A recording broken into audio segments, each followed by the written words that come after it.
purpose of the Cornfield Flowers project is to try and save the arable flowers of northeast Yorkshire. These are plants that are dependent on farmers' fields. They grow in wheat and rye and corn, other types of corn. They include species that everyone knows, like poppies, but also less familiar species like corn cockle, cornflower, pansies, corn marigolds, and even some with extraordinary names like shepherd's needle or Venus's looking glass. These plants have adapted over thousands of years to only grow in cornfields, and really are not found in any other parts of the country other than in agricultural crops.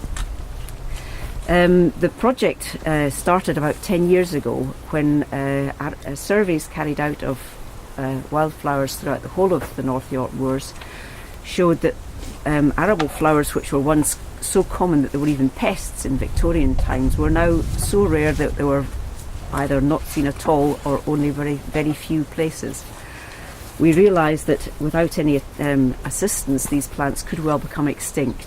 This is a display that we're creating for next year actually, and we suddenly realised that all the plants were racing on. They'd already started without us, and it's a sandland community from down in the Vale of Pickering at Potter Brompton Glebe Farm, and some of the plants, as you see, are already in flower. There's the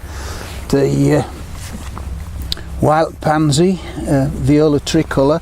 This is the other colour variant of it, and down here we have a little common stalkspill flowering away.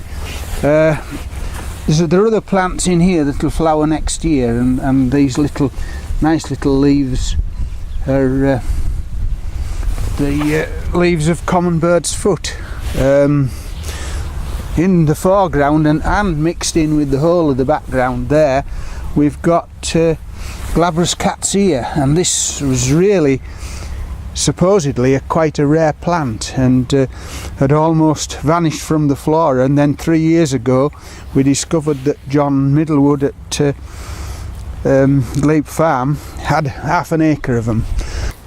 The project was set up with Nan Sykes, the botanist who led these surveys, myself from the North York Moors National Park, and Ian Carstairs from the Carstairs Countryside Trust. Nan established the nursery here at the Rydale Folk Museum, and a small band of volunteers started to collect seed from farmers' fields, grow the plants on in the nursery here, and then plant them out in the demonstration field also in the museum.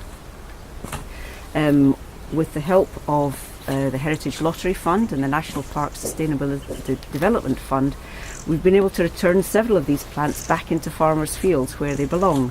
But what we're hoping to do with the current phase of the project, which is also assisted by the LEADER programme, is to enlist an awful lot more volunteers from gardening groups, natural history societies and schools to try and boost the numbers of plants that we grow here and subsequently return them back to farmland.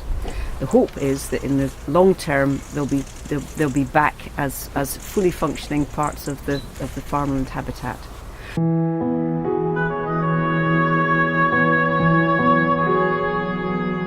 A project like this is a circle with no beginning nor end, so we'll be returning to Rydale throughout the seasons to capture the full story of the Cornfield flowers.